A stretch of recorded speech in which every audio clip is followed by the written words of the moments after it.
Hello friend, क्रिया की दृष्टि से असंगत विकल्प चुनिए। एचटेट का ये क्वेश्चन है। रमेश पत्र लिखवाता है, प्रेरणार्थक क्रिया। रमेश जो पत्र है वो खुद नहीं लिख रहा है, किसी से लिखवा रहा है, यानी किसी प्रेरणा से कोई कार्य किया जा रहा है, तो ऐसी क्रियाओं को हम कहते हैं प्रेरणार्थक क्रिया। तो ये ऑप्शन नंबर 1 बिल्कुल सही है। बालक छत पर खड़ा है, अक्रमक क्रिया।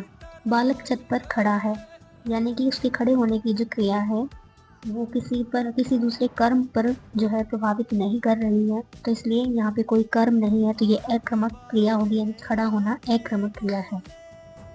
अध्यापक बालक को हिंदी पढ़ा रहा है, द्विक्रमक क्रिया। यहाँ पे अध्यापक जो करता है बालक और हिंदी कर्म है, यानी कि दो कर्म है, तो इस पढ़ाने की जो क्रिया है वो द्विक्रमक क्रिया कहलाएगी।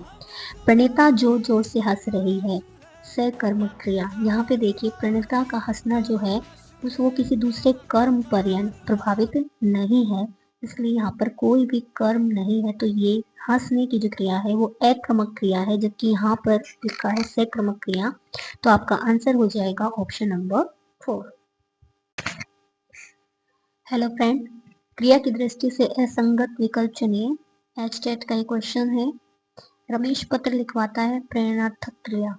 रमेश जो पत्र है वो खुद नहीं लिख रहा है, किसी से लिखवा रहा है, यानी किसी प्रेरणा से कोई कार्य किया जा रहा है, तो ऐसी क्रियाओं को हम कहते हैं प्रेरणार्थक क्रिया। तो ये ऑप्शन नंबर 1 बिल्कुल सही है। बालक छत पर खड़ा है, अक्रमक क्रिया।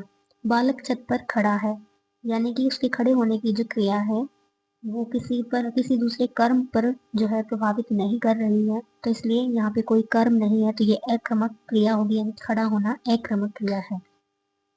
अध्यापक बालक को हिंदी पढ़ा रहा है, द्विक्रमक क्रिया।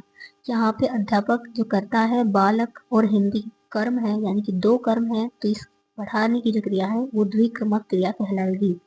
प्रणीता जोर जोर से हंस रही है, सकर्मक क्रिया। यहाँ पे देखिए प्रणीता का हंसना जो है वो किसी दूसरे कर्म पर यानी प्रभावित नहीं है, इसलिए यहाँ पर कोई भी कर्म नहीं है, तो ये हंसने की जो क्रिया है वो अक्रमक क्रिया है, जबकि यहाँ पर लिखा है सक्रमक क्रिया। तो आपका आंसर हो जाएगा ऑप्शन नंबर